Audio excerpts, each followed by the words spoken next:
Alright mga kabady, good evening sa inyong lahat dyan, lalo na sa OFW, no? Sa Mindanao, magandang gabi rin sa inyo. Sa Visayas, magandang gabi sa inyong lahat dyan. So ngayon mga kabady, no, at mayroon ko ipakita sa inyo sa lugar namin at biglang bumaha.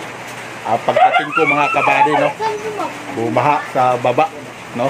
Kasi ipaliwanag ko sa inyo mga kabady, dahil pat malakas ang ulan bubuhos galing sa taas. Ilang mga kanto yan dyan, dito sa Urban, dito sa Empire, dito ang daan, isang daan yan dito mga wari. Dito ang bagsak sa Pistre Block 7, no? Yun, Block 7, no? Ibang lugar dito lang sa lugar natin dito. Kung alam nyo lang, laging bumabaha dyan kapag malakas ang ulan.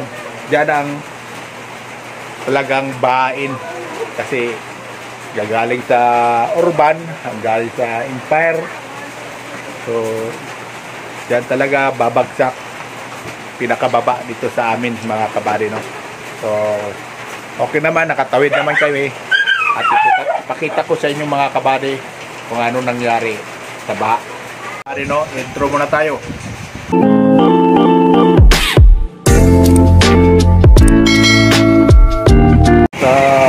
Dito sa Payatas Block 7, ayan, bumaha dito. Maraming mga bata. Iba na tumawid pero taga-tuhod. Grabe. Yan. Ito kabila, yun, naghihintay.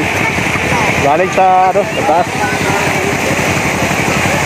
Galing sa taas, yan mga kabady,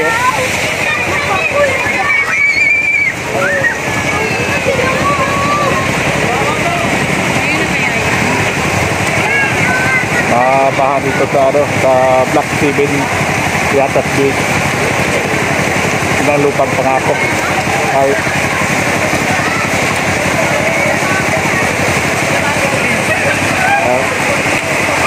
lakas,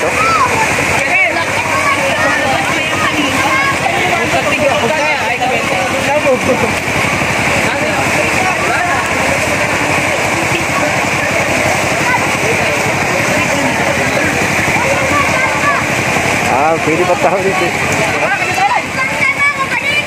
Makakatawid mga kabady, no? Dahil ano,